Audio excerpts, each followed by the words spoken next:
Hi guys, I thought I would do a very quick video to show you what I plan on doing with my Crayola crayon box and maybe give you some inspiration on what to do with yours when it comes in your August mailer.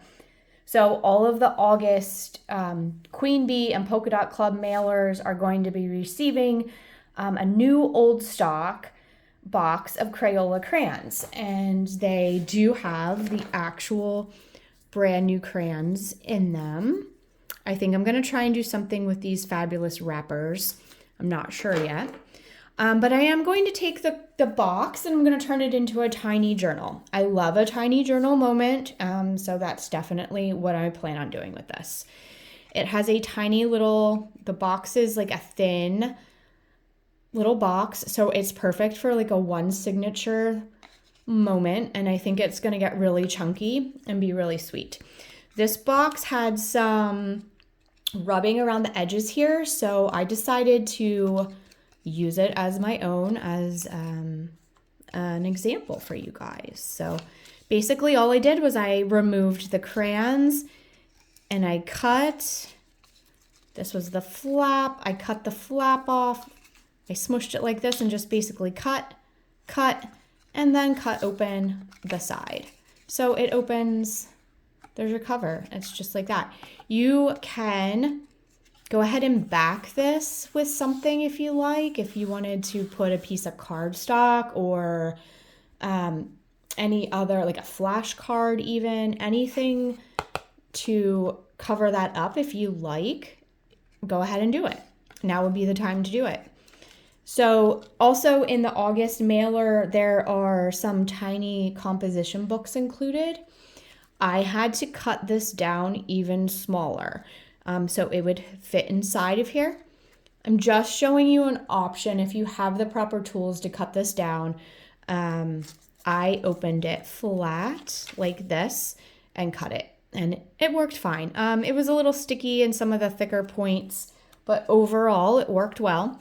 And I have this tiny little cut down composition journal, which I can add something to the cover and the back if I like. This was my daughter's. There's all kinds of like little, she wrote on it routine. This is from a long time ago. So I figured I would use it as an example. Another thing that I thought you could also do, I took just a bunch of things that I had laying around on my desk, some scraps from some other projects, and I just made one signature out of just scrap paper that was laying around. My friend Stephanie showed me a journal technique where she had taken her signature, and it was a fairly large, I think she said her signature was 17 pages. And she did a zigzag stitch down the middle, which is what I did. And I'm excited to test it out. And I thought a small journal would be a really nice way to do that because small journals you're not in and out of a ton. So I feel like it's going to hold up really well. I was happy with it. I didn't have any issues with my sewing machine going through all of these pages, which made me happy because I did have a thicker flash card in here, and I have a thicker bingo card, and then some normal paper. But yeah, nothing fancy. Like I said, it's all just scraps. It's all just scraps that I sewed and trimmed down. I'm going to not line this because I kind of like the cardboard look of the back of the crayon box. And I'm going to do something so simple, like so simple. I am going to punch a hole in the top and the bottom, and I'm going to run elastic through it. If you don't have a hole punch, this is a tiny hole punch. You can even put a small grommet in there if you like. I'm not going to.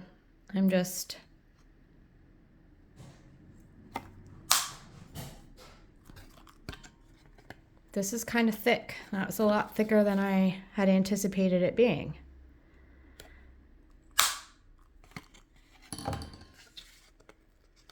Oh, it's 3 layers of cardboard on that. So just be mindful. That's a little bit thicker than I thought it was going to be. That's all I'm doing. That's it. And I have a piece of elastic here, and I'm stringing it through. And I'm going to tie it off on the inside.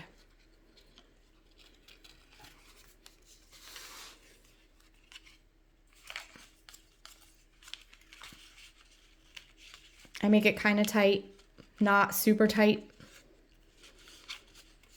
That's too loose.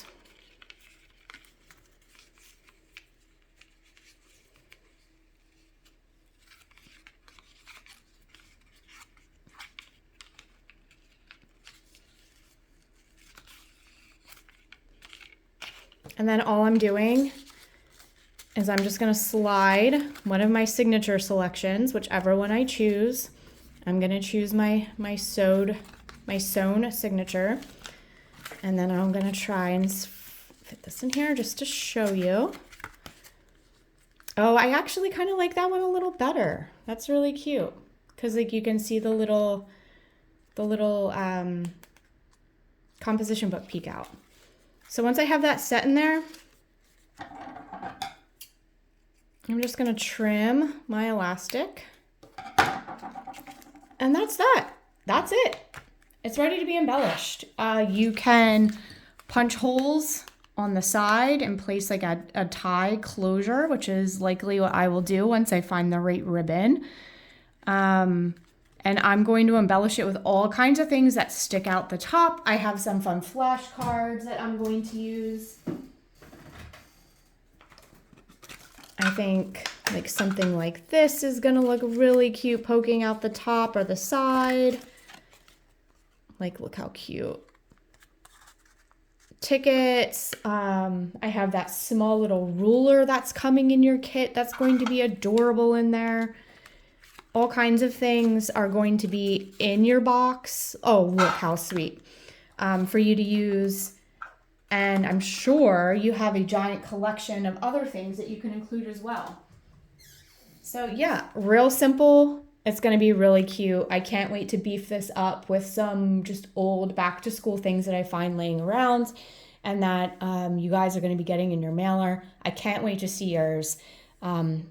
Just if you weren't quite sure what you were going to do with that crayon box, there's a quick idea. All right, guys, have a great day.